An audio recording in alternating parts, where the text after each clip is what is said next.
Na última rodada da Liga Nacional de Futsal, o Blumenau recebeu o Joinville no SESI, empatou e se classificou para a segunda fase.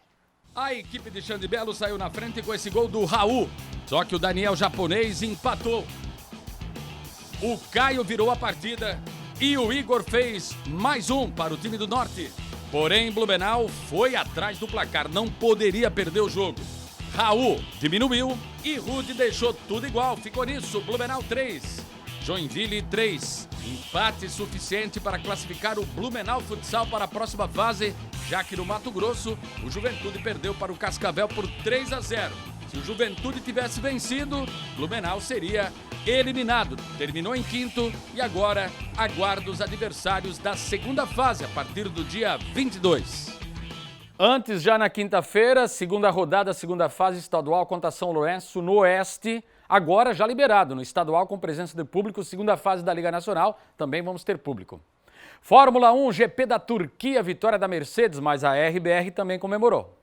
Valtteri Bottas da Mercedes conquistou a sua primeira vitória na temporada, seguido de Max Verstappen da RBR, que reassumiu a liderança, 6 pontos à frente de Lewis Hamilton, que terminou em quinto lugar.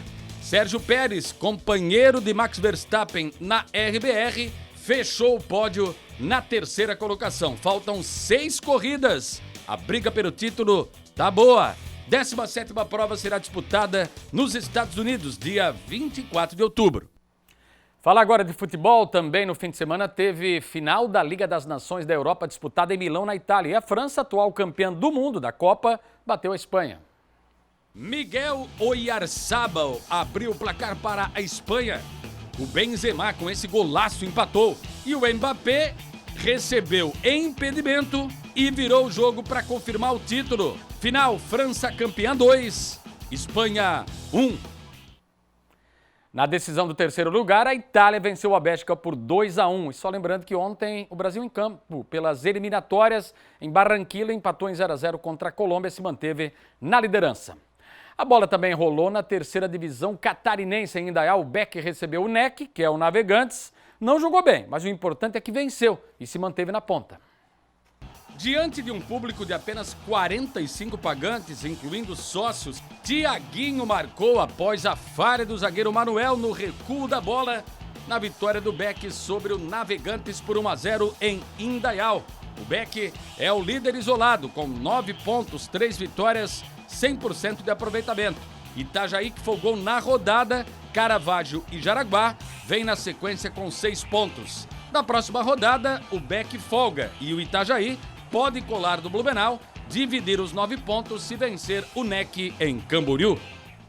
Então, o Beck folga na próxima rodada, volta a campo dia 24 lá em Porto União contra o Porto. Na segunda rodada da segunda fase da Série C do Campeonato Brasileiro, o Criciúma foi até São Paulo e venceu o Ituano. Na estreia oficial do técnico Cláudio Tencati, os gols do Tigre foram marcados por Claudinho e Dudu Vieira. Ituano 0, Criciúma 2. O representante catarinense por hora lidera com 4 pontos, mas pode ter a companhia hoje do Paysandu, que recebe às 8 horas em Belém o Botafogo da Paraíba.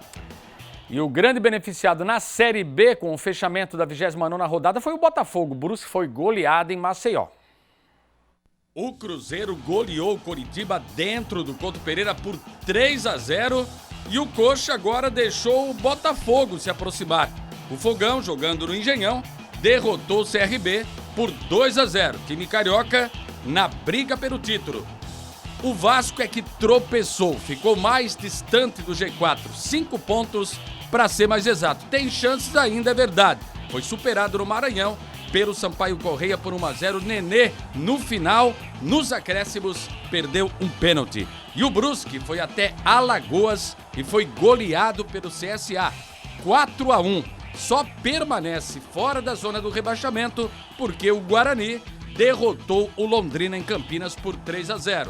Coritiba líder, 54 pontos. Botafogo colou, 51. Avaí, 50. Goiás e CRB, 48.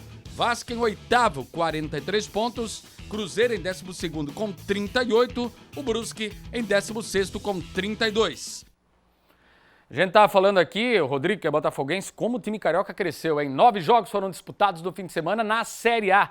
Desta vez, Atlético Mineiro e Flamengo não vacilaram, o Palmeiras sim. A Chapecoense segue o seu calvário na parte de baixo da tabela. No Mineirão, o Hulk recebeu o lançamento e bateu de pé direito para fazer 1-0 Atlético Mineiro contra o Ceará. O segundo gol também dele, de Hulk, dessa vez cobrando pênalti. Nátio Fernandes fez boa jogada pela esquerda e cruzou para Diego Costa fazer o terceiro. O Ceará descontou nos acréscimos com Gabriel Lacerda de cabeça. Final, Galo, mais líder do que nunca 3, Ceará 1. O Flamengo enfrentou o Fortaleza fora de casa e construiu a vitória no segundo tempo. E o primeiro gol foi de Pedro, de cabeça. Andrés Pereira bateu falta. O desvio ajudou e o goleiro Felipe Alves deu rebote para Michael marcar o segundo. Teve mais. Mateuzinho cruzou e Michael fechou a conta.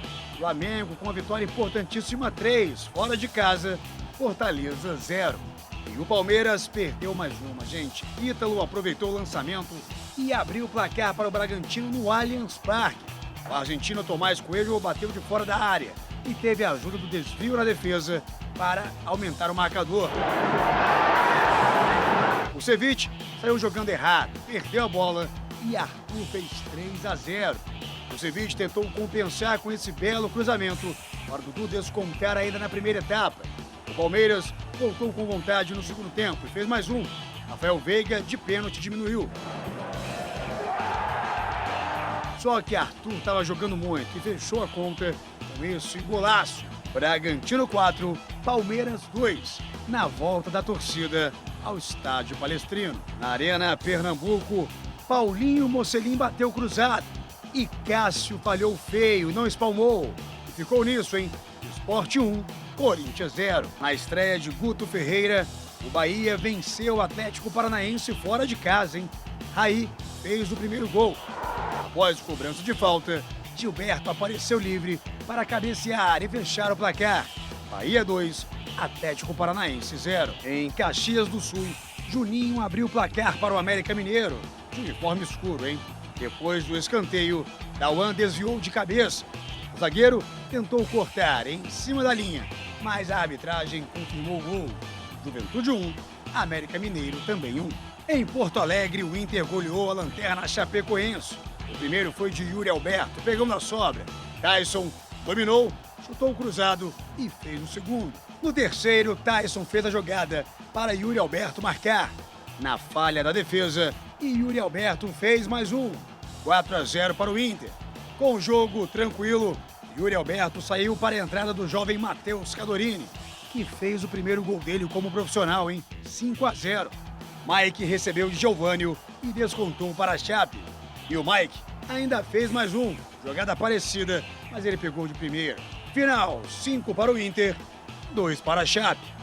Agora a briga lá embaixo, hein, gente? O Santos, de uniforme escuro, recebeu o Grêmio. Nos acréscimos, Wagner desviou o chute de Marinho e mandou para o gol. Inicialmente foi marcado o impedimento, mas só o árbitro de vídeo validou o lance. Santos 1, Grêmio desesperado e agora sem Felipão, 0. Aliás, vende-se a informação de comum acordo quando sai um treinador. No caso do Grêmio, a saída do Filipão partiu do clube, ele foi demitido.